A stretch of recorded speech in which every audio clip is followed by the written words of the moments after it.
أعوذ بالله من الشيطان الرجيم بسم الله الرحمن الرحيم جو لوگ اللہ سے ڈرتے ہیں اس کی آیات پر ایمان رکھتے ہیں، کسی کو خدا کا شریک نہیں ٹھہراتے، اس کی راہ میں جو بن پڑے دیتے ہیں، اور ان کے دل اس خیال سے کانپتے رہتے ہیں کہ انہوں نے اللہ تک پہنچنا ہے، کہیں کوئی رکاوٹ نہ آ جائے۔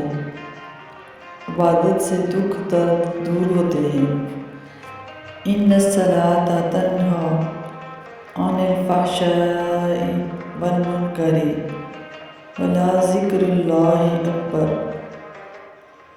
عبادت، نماز برے اعمال اور برے نتائج سے نجات دلاتی ہے، اور یاد خدا بڑی چیز ہے۔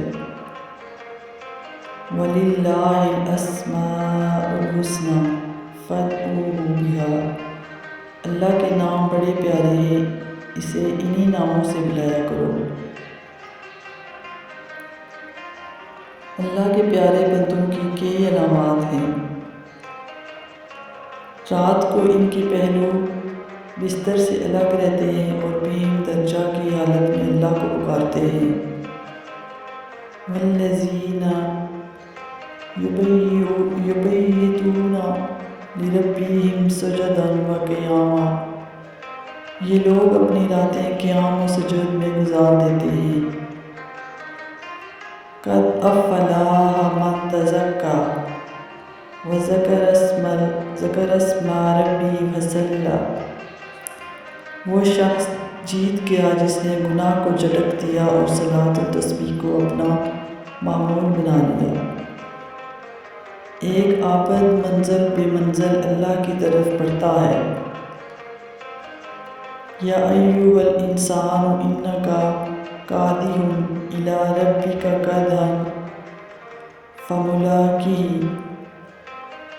اے انسان، تم اللہ تک پہنچنے کے لیے بڑے دکھ اٹھا رہے ہو، اور بالآخر اس سے جا ہی ملو گے۔